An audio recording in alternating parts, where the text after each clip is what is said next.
Sport Business. Global Sports Intelligence. Hello and welcome to this week's edition of the Sport Business Podcast, getting you up to speed with the stories powering the global sports industry. I'm Catherine Davies, America's Bureau Chief of Sport Business, and I'm the host of this weekly podcast. This week, I'll be joined by Jonathan Rest, Sport Business's global news editor, to talk about Major League Soccer and the planned changes to the way the games will be broadcast globally, and about whether the Apple MLS deal was, as some called it when it was announced, visionary, or was it perhaps ahead of its time? Even as it appears that Major League Soccer could go back to the market with its rights as early as after next summer's World Cup. Next, our sponsorship deputy editor, Faiz Samadi, will join me to give a comprehensive overview of our recently released Sport Business Sponsorship Tennis Data Snapshot, a two-part analysis on sponsorship in global tennis. He's going to showcase a raft of new brands lifting revenues for the men's and women's tours and the International Tennis Federation, alongside a notable influx of investment from Saudi Arabia's Public Investment Fund. And as usual, we'll wrap up with our usual roundup of quirky and often unexpected news flashes from around the world of sport business. All this is coming your way in just a few moments. But before we start, we'd like to remind you, our listeners, to please leave us your feedback on today's podcast in a review on the Apple Podcast and Spotify platforms. Let us know if you like what you're hearing and what you'd like to know more about. Now, let's move straight on to our first topic for the day. I'm here now with Jonathan Rest, our global news reporter, who's taken time out of a very busy day to join me to talk about something that has created waves, shockwaves even, in the world of football and broadcasting. But first, John, it's been a couple of weeks since you were last on. Bring me up to speed, especially with the very busy day I believe you and Martin have had today in the news department. Yeah, I can apologise for Martin's rare absence from the pod. It's for two reasons. Unprofessionally speaking, he's lost his voice from being at the at Hampden Park for Scotland's victory over Denmark. He was hugely emotional on when was it Wednesday morning, and he's lost his voice pretty much. He can't speak. He can, however, write, and he's about to file a story. We're obviously recording this on Thursday. About to file a big story related to the next Champions League cycle in Europe, with reports that Paramount is coming in big into the UK and other big five, or a couple of the big five markets, with Amazon kind of looking to keep its position in certain markets. So keep an eye out for that on sportbusiness.com and Sport Business Media, where you usually do. But yeah, that's why Martin's not here. He is busy typing up a big story, which kind of has been on the tip of everyone's tongue really since Relevant kind of got that big remit from UC3, what they were going to do. Obviously, we covered before on the pod about the big five tender that they've done, and now the deadline was this week, and very quickly we managed to turn something around on that. So yeah, keep an eye out and read where you normally read your news. That's right. Well, I know how busy it's been for you. I've seen the threads going across on our Teams chats this morning, and I know that you'll all be getting in the most accurate information on that story. So I'll look forward to reading it when it's out. And let's move on to the subject at hand. It's quarterfinal time this weekend for Major League Soccer in the US and Canada, or the conference semifinals as they're called here.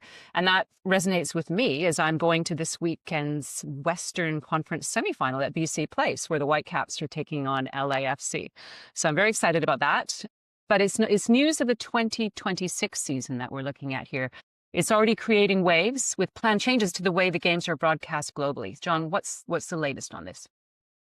Yeah, it's something that we've talked about for a while, haven't we? The MLS Apple deal on a few pods, and actually what the news that came out is that Apple, I think you can call it a mutual agreement maybe, that Apple and MLS have come to, whereby MLS games will no longer be on Season Pass next year. Now, Season Pass was launched in 2023 as part of the 10-year deal with Apple, worth around $2.5 billion in total. It was a landmark deal, really, a global deal that put games on a streaming platform globally. And that has cost extra money, essentially. I think it's cost around $15 a month if you want Season Pass, which has got all the games.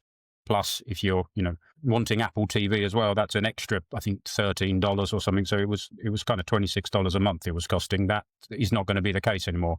Those games from 2026 will just be on Apple TV, available to their subscribers, which kind of mirrors what Apple has done recently with the F1 deal in the US, which is going also just to be on Apple TV, when that starts, you're not going to need like an extra level of subscription.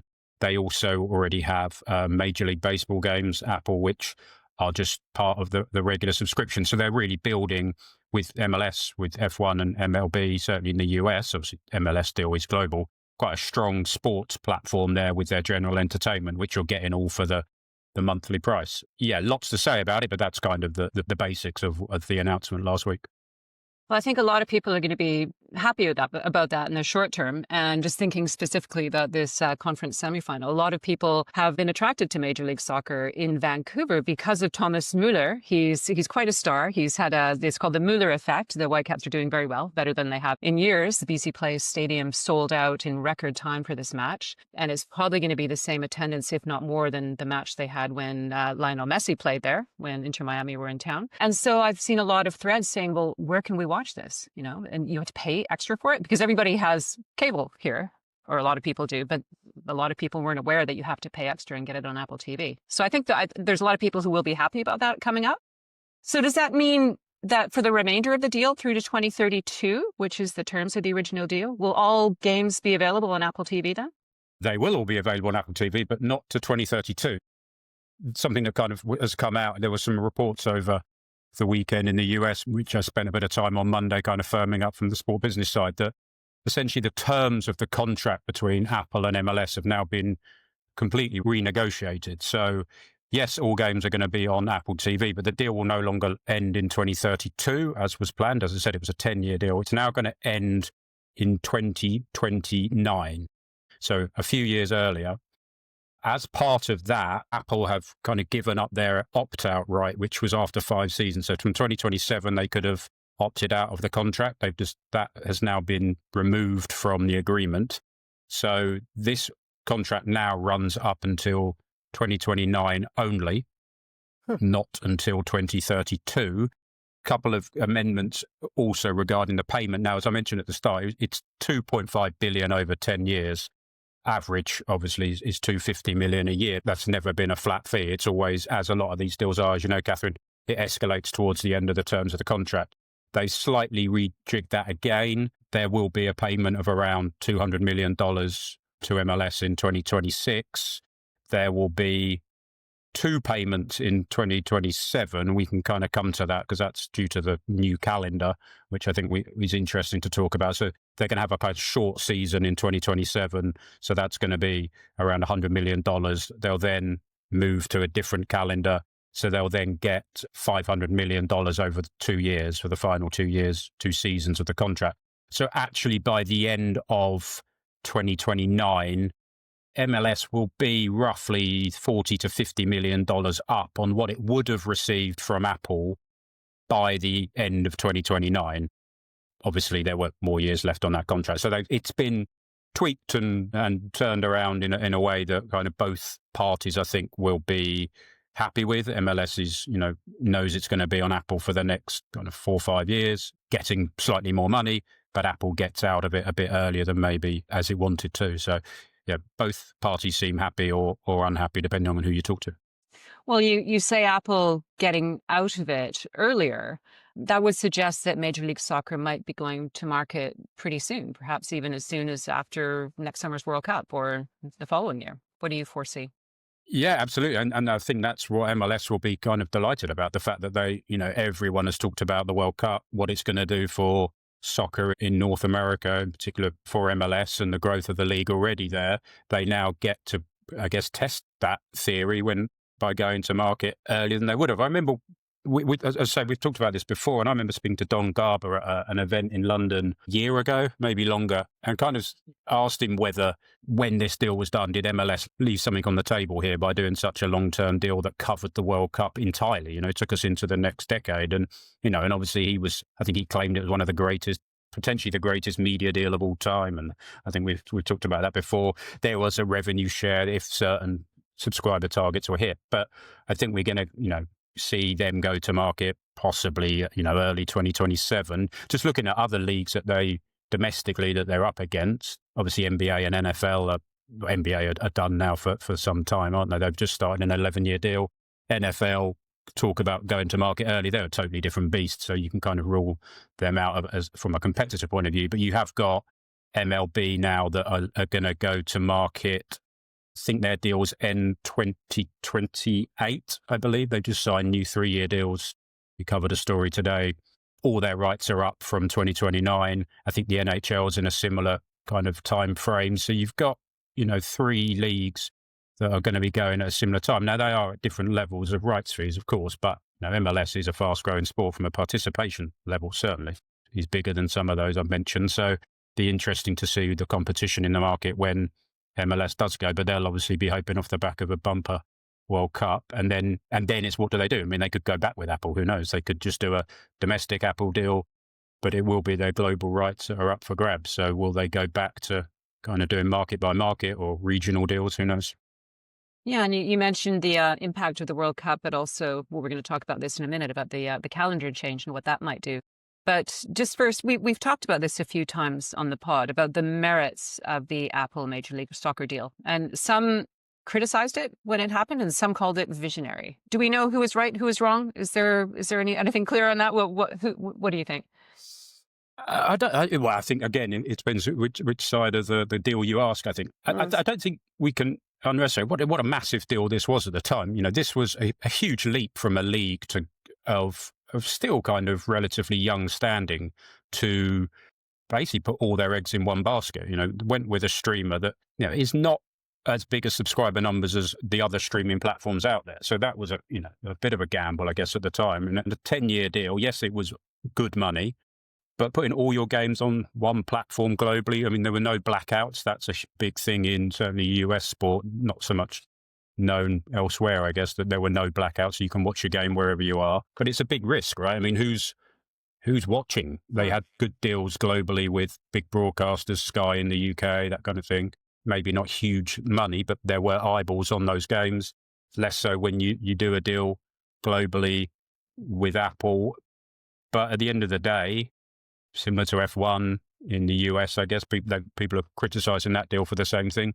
These are businesses, right? You take the biggest check that's on offer. A lot of companies like to talk about partnerships in broadcast. There's no partnerships. It's 9 times out of 10, you take the biggest check, right?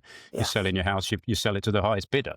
Same in football, you sell a player to the highest bidder, and that's what they've done. They took the money, and now they've managed, but the two parties have come to an agreement where it looks like both can kind of get out of it by showing face. So I think we've talked about it before, Catherine, on the pod and off the pod, about whether this is were they kind of like the benchmark for other leagues to go and do the same kind of thing from a global perspective. I don't know. Maybe this might scare those off. I don't know.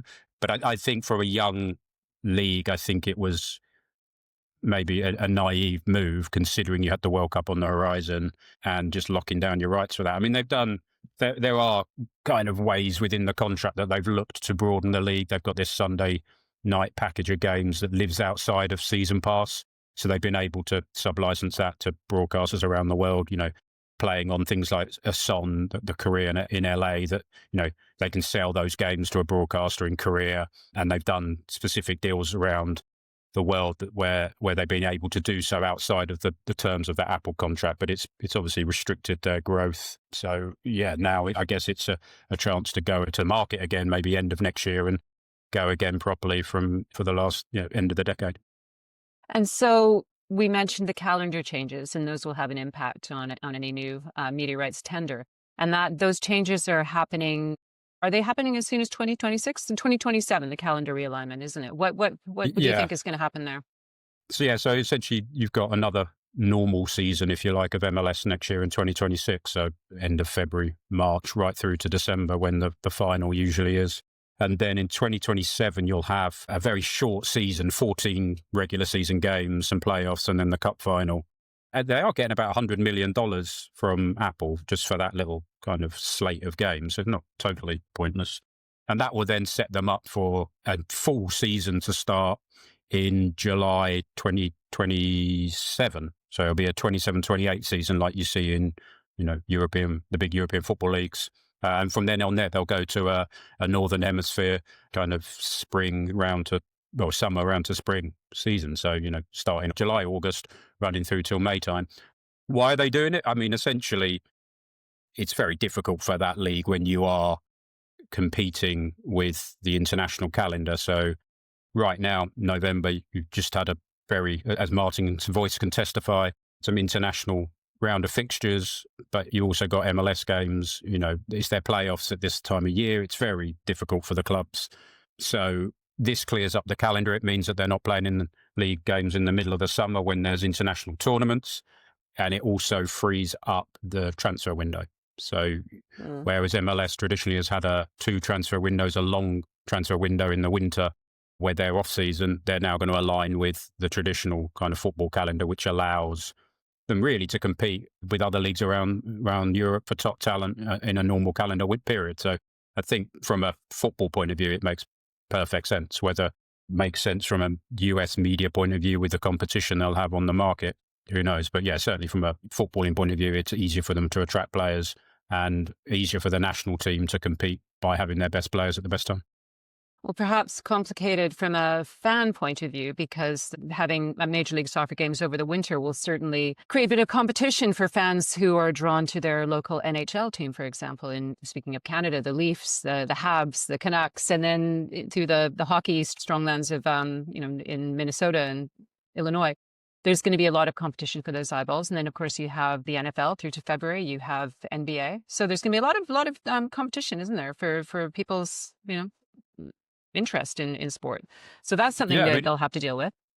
So, yeah, it's good for MLB. I mean, they now are the summer, as they've always been, they are the summer sport. But I think, actually, when you look at this, it's been, I think, about a 2 or 3 year process that MLS and its owners and the governing board have gone through. It sounds like a huge overhaul of the calendar, but actually, when you look at it, I think their comment was 91% of the games played now will be played in the same window. It really doesn't impact them that much. So how the season will work is they'll have a winter break in kind of mid-December, all of January, and come back and play in February, which is kind of their off-season now anyway. So their off-season becomes a mid-season break. So really, it's just the months of June and July, really, where they're not going to be playing. And obviously, we can talk about kind of horrendous, bad, cold weather in parts of Canada and the northern states, but also it's really hot to play football in Texas and Florida in the middle of June and July, as the World Cup will testify next year. So it kind of works from a weather point of view on both sides, I think.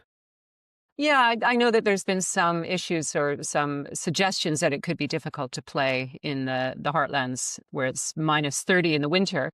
But then I know that from my experience with Media Pro Canada, when we send our trucks out to cover NCAA college football in Minnesota when it was minus 30. And there would be 60,000 people in the stands. I don't think it's going to be a problem with actually covering the games and people going to the games.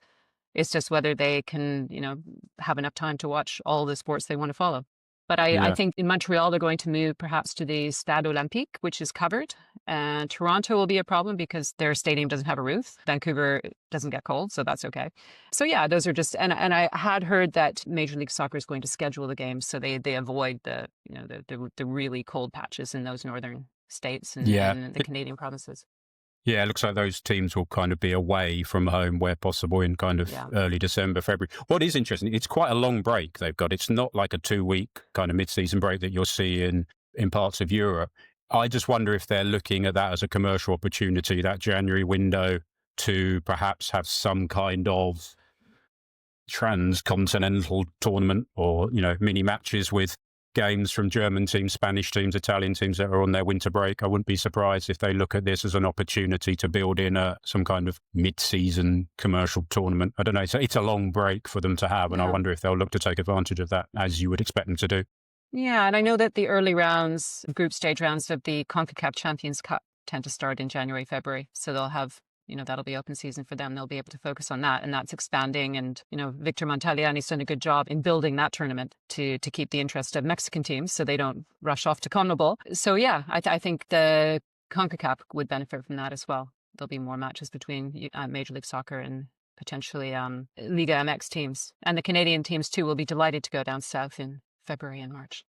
Yeah, a bit of warm winter. That's Sounds right. nice. Yeah. We pretty much covered it all, haven't we, John, about Major League Soccer? And I think that's probably a good place to wrap up this segment. And we'll move on. We'll be right back in a few minutes. I'm bringing in Fayez Samadi, who's going to talk about sponsorship in tennis. And they've just published a major snapshot about global sponsorship in the sport, and we'll be back in just a few minutes to hear more about that. From private equity to global media and US college sports, unlock the most trusted data and insights in our reports. Explore more at sportbusiness.com. I'm here with Fayez Samadi, our Deputy Editor of Sponsorship for Sport Business, who's going to talk all things sponsorship in tennis in just a moment. But first, Fayez, it seems to be a very long time since you've graced our airwaves. Welcome back to the show. And before we dive in, how have you been and what's been taking up your time? Hi, Catherine. Thanks. Yep. Lovely to be back on the pod. What have I been doing? Oh, just pounding the pavements, chasing those sponsorship stories like I do every day. Outside of that, I've been getting steadily colder and wetter and more panicked over a Christmas shopping list that I haven't even come close to beginning.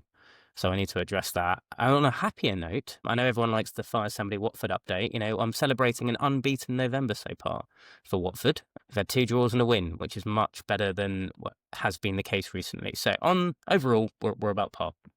Good to hear about Watford. I lived not far away in Berkhamsted when I was in the UK, and there were an awful lot of Watford fans in my circle, although as I think people know that I tend to gravitate towards Spurs. But in any case, let's leave football aside and move on to tennis. Now, you've been busy, you and your colleagues have been busy putting together your data snapshot about the sponsorship landscape in tennis. What are the key takeaways from your research? Sure. Well, I guess the overall takeaway is that from a sponsorship point of view, things are looking pretty rosy in tennis right now. I'd say across all the top properties, everybody's increasing their revenues generally. Most of the top tournaments, in terms of you think of the Grand Slams, the top Masters 1000s events across the ATP and the WTA, the finals, they're all reporting increased audiences, whether that's sort of in person through attendance or through broadcast deals. So all of that translates into good news for sponsors. And it means that more and more brands are looking to get involved, and the ones that are already in trying to stay in. A key part of that, I guess, is looking at someone like the ATP. They don't have their most sort of recent overall commercial figures up to date, but in August 2024, they explained that their sponsorship revenue grew 50% on 2023, which is obviously huge, right? And they were very bullish and projecting an 89% increase by 2026. So that's all just sponsorship. So, the ATP have signed a load of new partners. Things are going very well for them.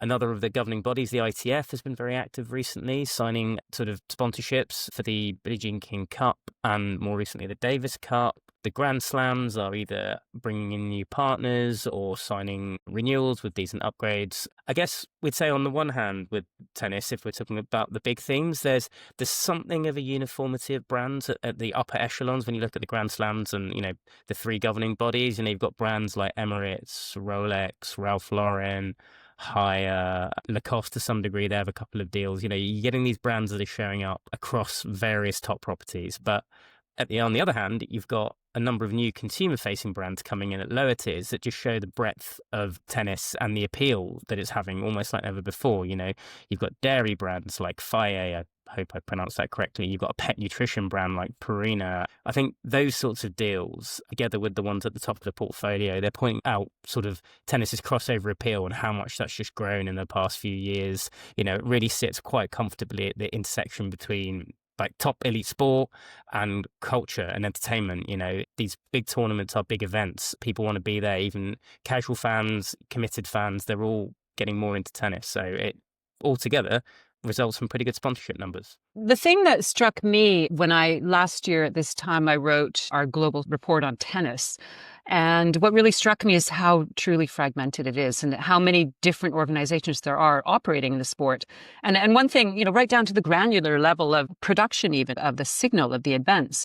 And I'm thinking of Indian Wells, for example, one of the ATP Masters and WTA 1000 Tour. And for the production, they don't even have one feed. They have 2 feeds, a separate feed for the men's and women's event. There's a different look. There's different graphics. There's often different sponsors on the net. So when they switch from a men's game to a women's game, they have to, switch the sponsors, and they have different on-air broadcasters. And so you just think that, that's not really workable. It's fragmented. So it's much more expensive to do that. So obviously this is a problem, isn't it?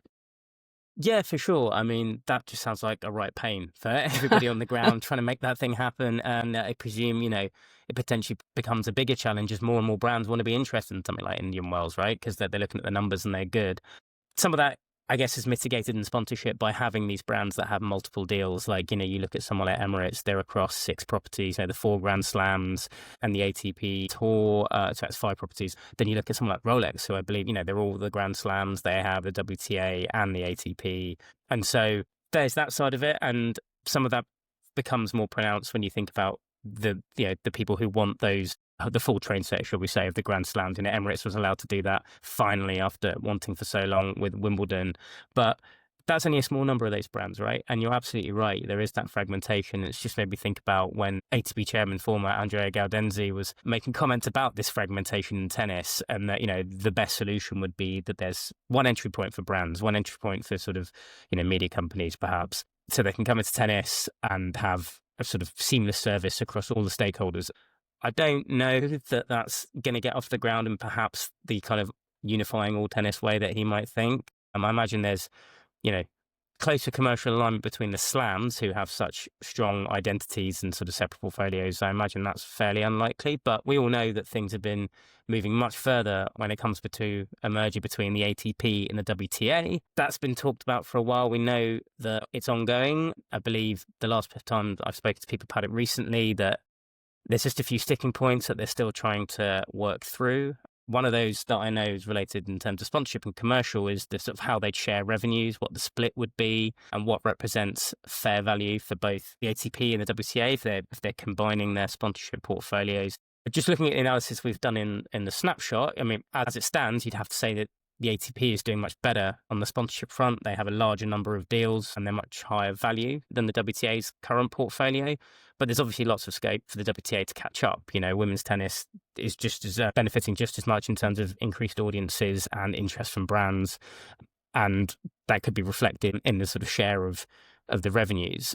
There are some small signs of commercial alignment, the biggest being this new deal that both the ATP and WTA agreed together with American telco Verizon. We understand, though, that this is more of a media deal. It was brokered with Sinclair. Verizon has rights across tournaments, across both tours. But that is a sign of things maybe converging in the sponsorship space. The other side of that, in terms of a joint agreement, is that both the WTA and the ATP have sponsorship agreements with Saudi Arabia's Public Investment Fund, now represented on both tours. So obviously there's alignment there too. There was the example, wasn't there, in the media sphere of the ATP and the WTA sealing this joint deal with Sky in the German-speaking countries in Europe for, it's a 5-year deal, I think. So, and it represented an uplift of about a third, I think, on the total revenue. So it just goes to show that what Gaudenzi said, a rising tide floats all boats, doesn't it?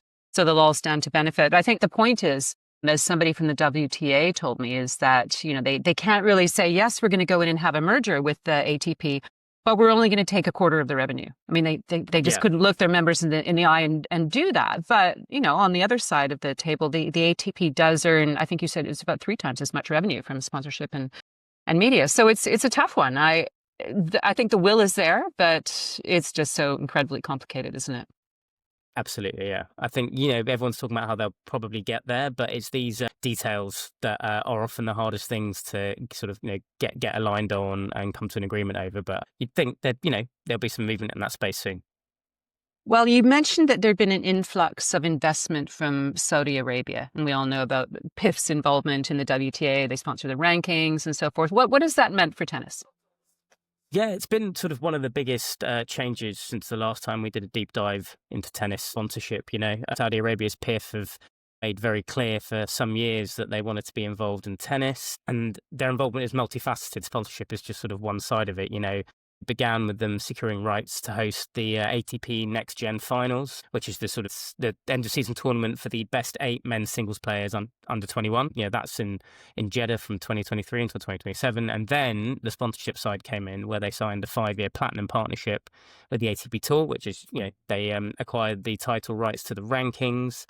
And it was only a few months later that WTA signed an almost identical deal. Again, WTA ranking name and rights went to PIF. The PIF becomes the only global partner of the WTA and the ATP. And that then sets the stage for the WTA to sign a 3-year hosting deal with the Saudi Tennis Federation to stage the WTA finals in Riyadh. There's so many moving parts with PIF's involvement that it's hard to unpick the sort of bones of the sponsorship deal from all the hosting commitments and various other commitments they've made. But, from our understanding, they're coming as a platinum partner for the ATP and a global partner at the WTA. And then, our understanding is that these deals differ slightly from the other sort of deals at those level at platinum or global, just because of the various strands around hosting and sort of commitments to growing tennis that PIF have made and the Saudi Tennis Federation have made. But we do know that people have told us, our sources have said, that it goes probably beyond the parameters of just a regular platinum partnership deal. There's so much more involved, and it's underpinned a lot of the growth, I think, financially for both the ATP and the WTA. And I think it reflects tennis's just approach to Saudi Arabian investment in their sport. By no means is it just tennis that Saudi Arabia are investing in. This most sports you can think of that are global that they've got a piece of now. But it's interesting, it's very clear that tennis saw the approach of, say, someone like golf, which was relatively oppositional. And then we ended up with a rival tour in Live Golf. And they proposed, rather than be oppositional, let's let them in the tent and make them grow the sport with us. So who knows where it goes in the future. They've obviously just announced, I should say, the biggest piece of the pie is that they've got their new ATP Masters 1000 tournament, which I believe is scheduled to kick off in 2028. That's a huge thing, right? It's the first change to the top tier of the men's tour for 35 years. So, there's now a 10th Masters, and it's going to be in Saudi. So it tells you all you need to know about the direction of that investment. Another thing, Fayez, that was brought to my attention when Billie Jean King, she did an interview with the American media some while back, probably 6 or 8 months ago, I think. But she mentioned, and I don't think this is widely known, that Saudi Arabia, or perhaps it's the PIF itself, they have an arrangement with the top 200 or so women on the WTA tour that they will pay for the freezing of their eggs, so that they can carry on in their prime playing tennis and not have to worry about starting a family later. And it's a funny thing, because I've talked about this with lots of colleagues, and they think, at first you think, what an incredibly generous, forward-looking thing to do. And then you think about it and you might think, well, that's a bit odd. But that's something that's not widely known, is it? And it just shows a greater level of involvement with the women's tennis tour and the Saudis.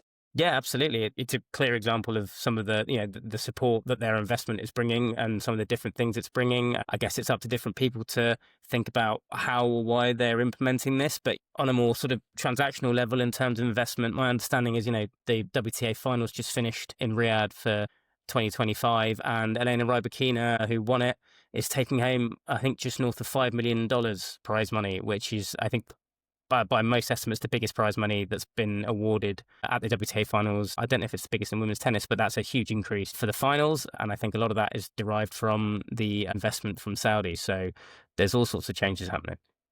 Well, that's extraordinary, because the biggest prize money has generally tended to come from the slams, hasn't it? So tell me, how have the slams been performing in terms of sponsorship?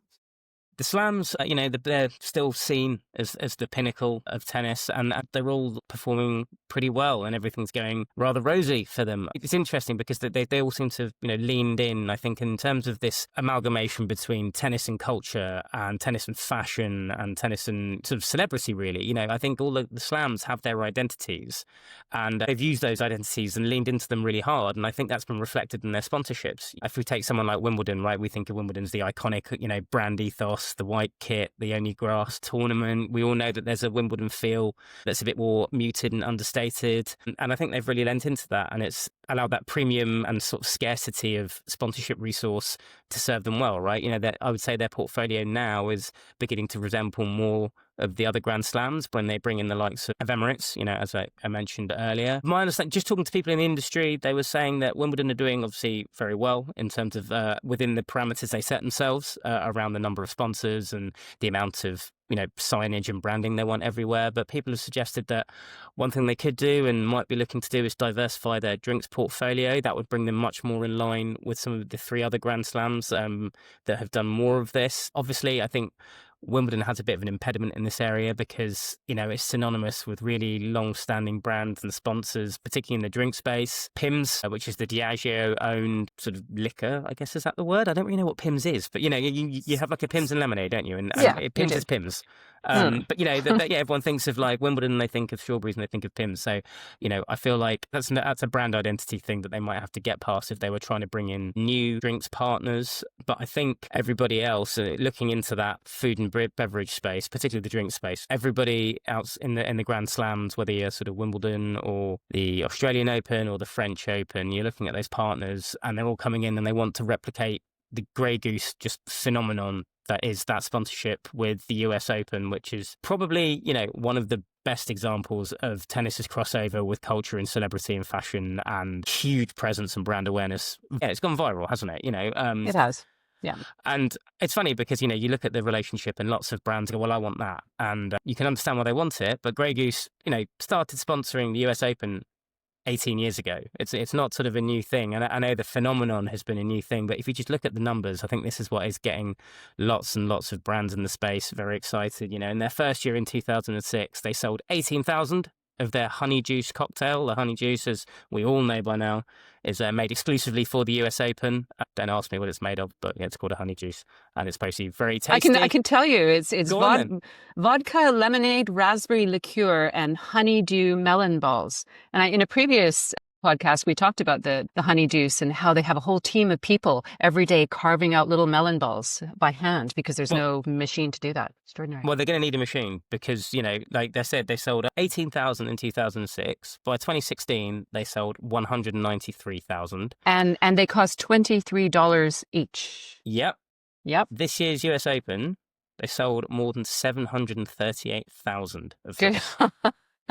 At $23 a pop. And they are everywhere. And, social media is absolutely jam-packed. And during the month of the US Open with influencers, just punters, maybe even branded content with people with honey juices. In my understanding is people sell like the cups on eBay because if you buy one, you get to keep the cup. And that's a huge thing now, So that's absolutely massive. And you can tell that there are lots of people who want to replicate that. You look at the Australian Open, they signed an agreement with Grey Goose last year and have created their own cocktail, the Lemon Ace, which I'm sure is just a sort of, control paste. Let's try and do that and replicate the same success.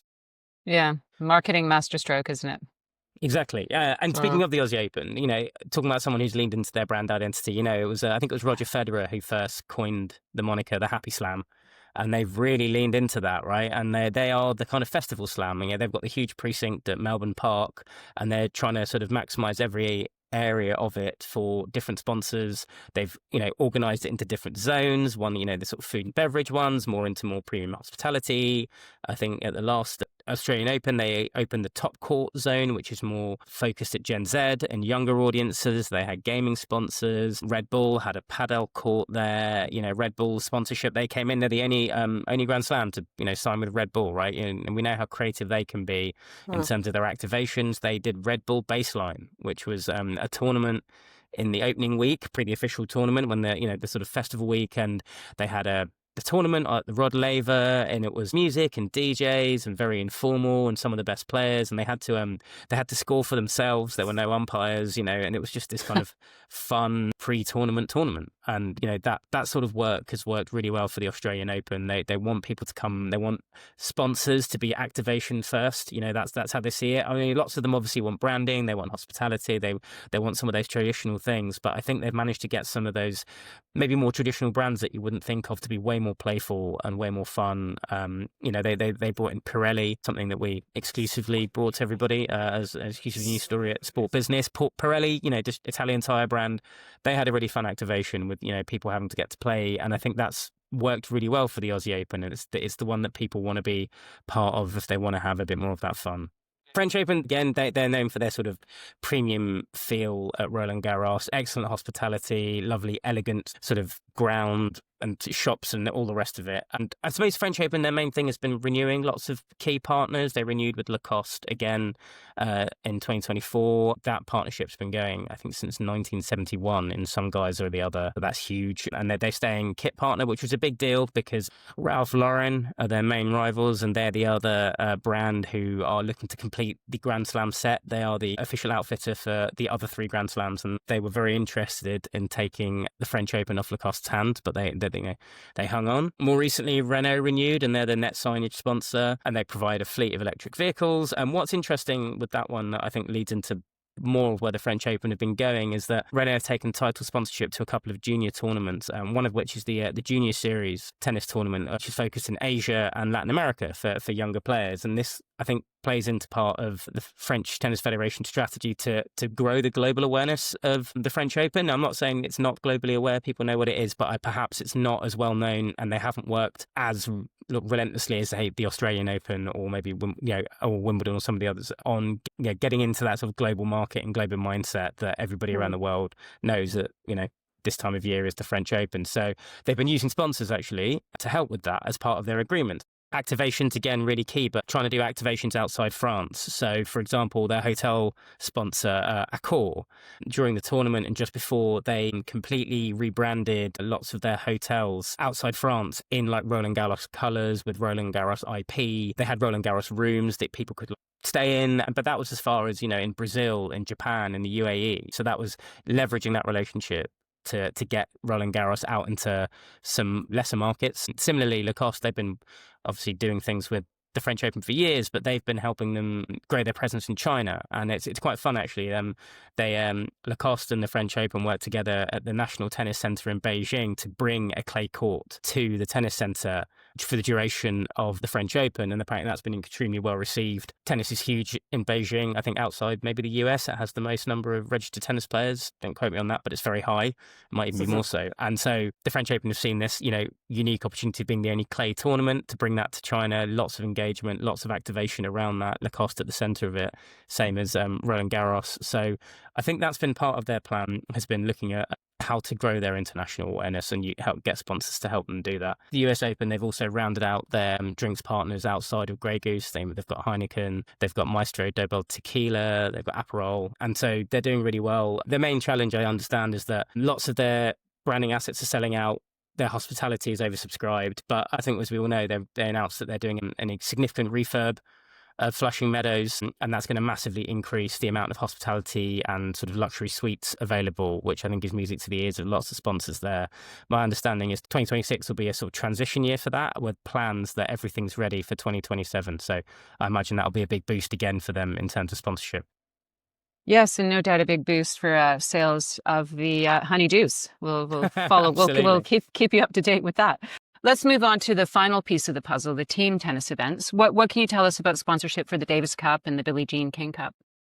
Yeah, it's very interesting. They're both on the march. The Billie Jean King Cup incorporated as a new entity to sell its commercial rights sponsorship media. That was a joint venture between the International Tennis Federation, the ITF, and TWG Global, which is the investment arm of Mark Walter, the US billionaire. ITF still retained a 51% share in that, but they've been signing a lot of new sponsors in terms of some of these blue chip brands as well. They've got MasterCard, they've got Microsoft, and then around that also, both tournaments, the Davis Cup and the Billie Jean King Cup, have been really trying to promote their finals. I think they see that the ATP and the WTA are doing a really good job of promoting their finals and audiences and interest around that. So most recently, the Billie Jean King Cup, they signed, I believe, Rolex and Adidas as Billie Jean King Cup final only sponsors. The Davis Cup, they're rebounding after their misadventure with Cosmos, that they've closed the chapter on that, and we also understand they're searching for a title sponsor for the Davis Cup in the same way the Billie Jean King Cup has Gamebridge. I think they're trying to replicate that for the Davis Cup. In terms of the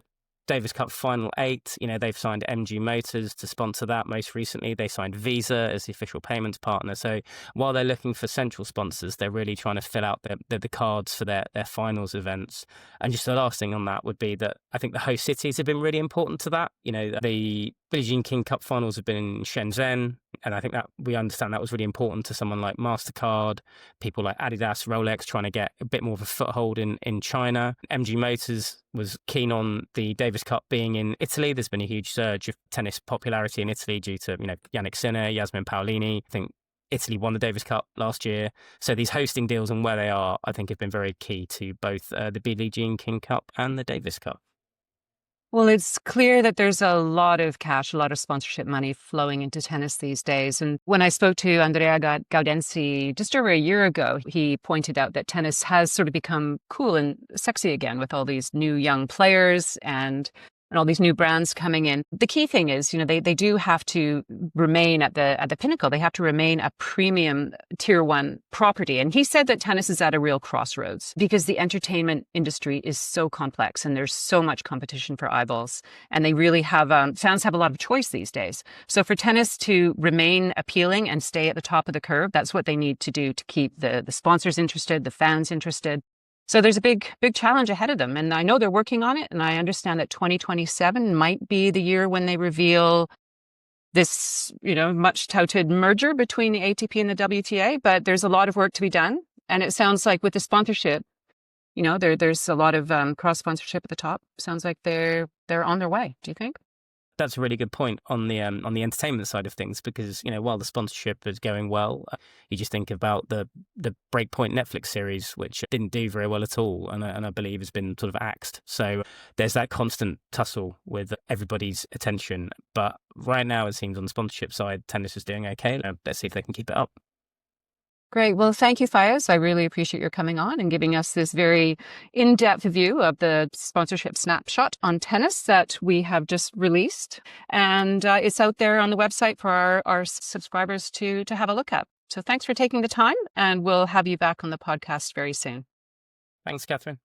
Stay ahead in the business of sport with Sport Business newsletters, covering the biggest stories driving the industry, delivered straight to your inbox at no cost. Sign up today at sportbusiness.com. We're back for the final section of the Sport Business Podcast, where we look ahead to the coming week and bring you some fun and quirky bits of news from around the industry. And to that end, I've got John back here with me. John, I wanted to just look ahead to what's happening this weekend. I mentioned it in the first part about the conference semifinals for Major League Soccer. The Whitecaps, Vancouver Whitecaps, are playing LAFC, and it is being billed all around North America as the Müller versus Son clash, which is slightly unfair to the rest of the team. But I have a little quiz for you.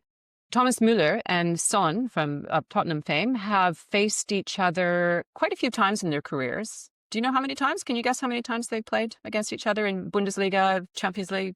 So yeah, because Son was played in the Bundesliga, didn't he? I'd say they've played each other 14 times, 1-4. Oh, that's very close. It's 12. They played 12 times, including friendlies. Okay. And who's ahead? Who has more wins between the two of them? Who do you think? Well, bearing in mind one playing for Bayern and one playing for Tottenham, it has to be. I'd say it has to be Thomas Müller, but it's possibly Son, is it? I'm going to go with Thomas Müller. I can't go with a Tottenham player. So. Well, it's actually Müller. He's ahead on 8 wins to just 1 for Son. Oh, there you go. That sounds about right. That ratio works for me. Yeah. So it's and in Vancouver, the Thomas Müller effect is very real. He's all over the place. He's on billboards. He's such a congenial guy. I was saying before that he does lots of YouTube videos going up the Grouse Mountain Gondola or down at Granville Market, talking about how much he loves Vancouver. And so a lot of people have really flocked to the Whitecaps, and the match is sold out. It's sold out in record time. It could be the most highly attended match at BC Place since the very second sports event at the stadium when it opened in the 70s, when they had their first NASL match there. And I think it was that match they played against the Cosmos, Pele and all that. So that had around 60,000. This match has in the mid-50s. So it's going to be a big match. We're very excited about it. And as I mentioned, I'm going to be there. So there you go. That's my looking ahead for the week. What are you looking ahead at?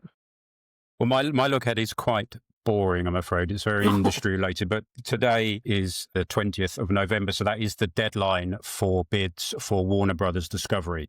I think when I was in New York and I sent you my little dispatch, a lot of people were talking then about consolidation in the US market and who might bid for it. It still very much seems to be a Paramount. It's kind of in their mind that that's what they want. That would be interesting, given what I talked about at the start with Paramount getting the Champions League rights in the UK, which would kick out Warner Brothers TNT. Well, it might end up not kicking them out because they might end up owning them. There has been talk in recent days of, a bid from the Saudi PIF, fund. Netflix seems to have kind of quietened off. That would be my look ahead for, the next however, 48 hours, maybe a little bit longer before things start coming out about the future of Warner Brothers. So yeah, that's very much an industry one for our listeners this week. I've heard some numbers being floated about the bids of 70 plus billion for WBD. The numbers are extraordinary, but I guess that's what the market commands, doesn't it? Yeah, Paramount have got plenty of cash. All right, John. Well, that's what we're looking ahead at. Have you got any other business that's commanding your attention? I do, actually, and it is. I could be a look ahead as well, because it's the Vegas Grand Prix this weekend, and just an interesting story that I saw coming out of Australia, a kind of brand endorsements. Oscar Piastri, the McLaren driver, who I think at one point in the summer, I'm not a massive F1 fan, but it was interesting this year that it's not going to be a Verstappen kind of Red Bull win. So it's actually drawn my attention a bit. And I think Piastri, young driver, I think he was 30 odd points clear in the race, with his teammate Lando Norris, the two McLaren drivers. And at that point, there was an Australian burger chain. Piastri's an Australian driver. An Australian burger chain that kind of backed him. And basically, every time he got a podium finish, you got a free burger on a Monday.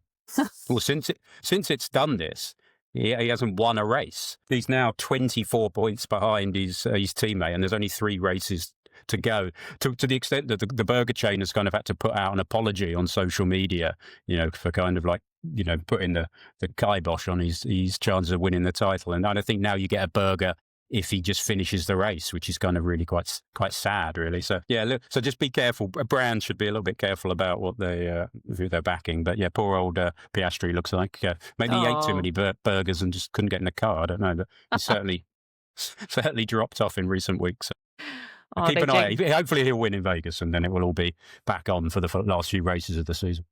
Dear me, the curse of the burger. They jinxed him. Indeed. Well, exactly. Wow. Tell me about it. Mm-hmm. Right. Well, I think that's as good a place as any to wrap up this podcast, John. Thank you very much for coming on a very busy day for you all in the news team, and for your superb insights as usual. I'm sure we'll have you back very soon on the podcast. Thanks, and have a good week. And to our listeners, we will be welcoming you back next week with more insights on the sports business industry. Thank you very much, and we'll be back in 7 days' time. To our listeners, if you want to know more about today's stories or any of our other reports and analyses, and especially if you're looking for the world's largest collection of accurate rights fees across media and sponsorship, you know where to go. Take a look at subscription options on our website or get in touch with us via email at info@sportbusiness.com. And as always, if you enter the code SBPodcast30 at the checkout, you'll get a 30% discount on annual and monthly Sport Business subscriptions. Please don't forget to share your thoughts on this episode and give us your feedback in a review on the Apple Podcast and Spotify platforms. And watch for our weekly LinkedIn posts promoting the podcast, where you can, of course, also leave a comment. Thank you all for tuning in, for reading, and for subscribing.